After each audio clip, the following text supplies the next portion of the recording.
Greetings, this is a servant of God, and today's presentation is entitled How the New World Order Affects Your Job.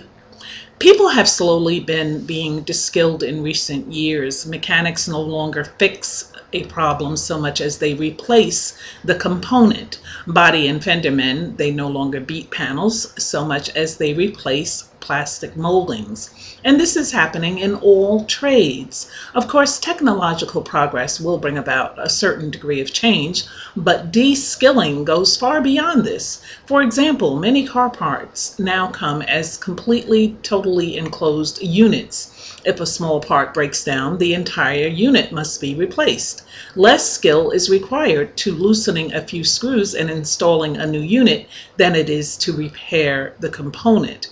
Yet it would be cheaper and less wasteful to simply fix the unit. The de-skilling is intended to make the new society wholly dependent upon the system. People will be unable to maintain private transport and will become dependent upon public infrastructure and the state. And this is why small farming has been replaced with large-scale operations. For instance, in Australia, the farming industry has all but totally destroyed. Most farmers are in deep debt because of rising interest rates and loss of markets due to the government programs of economic rationalism opening the doors to cheaper imported produce. Many people have been lured into dependence on the state through the welfare programs. And this is a fact. This is not speculation. I can tell you firsthand that a lot of the government programs that have been put up to help the poor, when I was homeless, for instance, there were programs that were available to the homeless, but you had to abide by their rules. And the more dependent upon the state you were, the more rules you had to abide by. So, this is a form of control, and I'm not against helping those who need support. I am simply trying to explain the principle involved. The welfare system is a plank towards socialism. Benjamin Franklin said it best when he stated that a nation of well-informed men who have been taught to know and prize the rights that God has given them cannot be enslaved. It is the region of ignorance that tyranny begins. And that's a quote from Benjamin Franklin. All this is designed to destroy the existing world order from within to bring about a new world order and a new way of doing things. The present order is based upon Christian principles, and this foundation proved to be very successful. Contrast those nations, for instance, that were built upon Christian foundation with nations that were established on a pagan or Islamic foundation, and you will see that the Christian nations have had freedom, liberty, and opportunity for all citizens, whether they were Christian or not.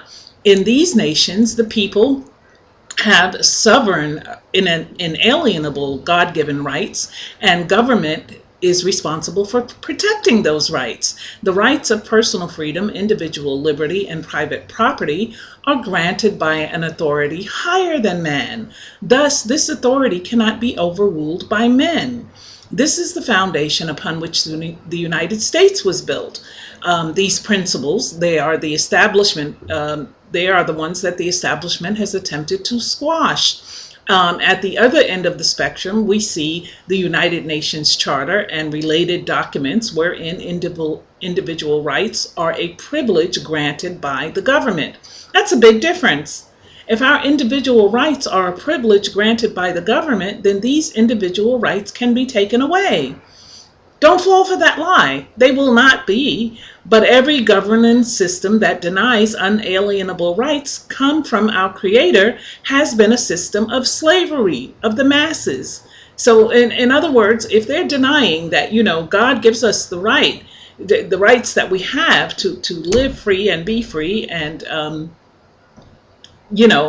if they deny this and say that it comes from them, then, this is what they used in slavery. This is how man was able to beguile people into thinking slavery was right.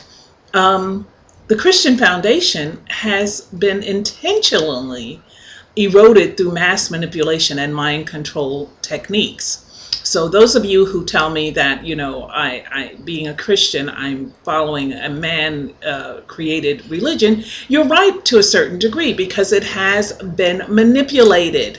But that does not mean that there is no God. It means that the enemies of God have twisted his word to fit and suit their agenda. Members of various secret societies in key positions have played a major role in the breakdown, gradually changing and enacting legislation, employing the media, religion, and education to move ancient landmarks and bring us closer to a one world government. The way people view the world nowadays has been altered. They created this term, generation gap, yet the generation gap is a lie and it's not real because nothing has really changed. Our basic human needs and human nature remain constant. Only technology changes, not people. You may be wondering why anyone would want to do this to a society. Well, you must understand what these people actually believe. And it's all about their new age religion where there is no God.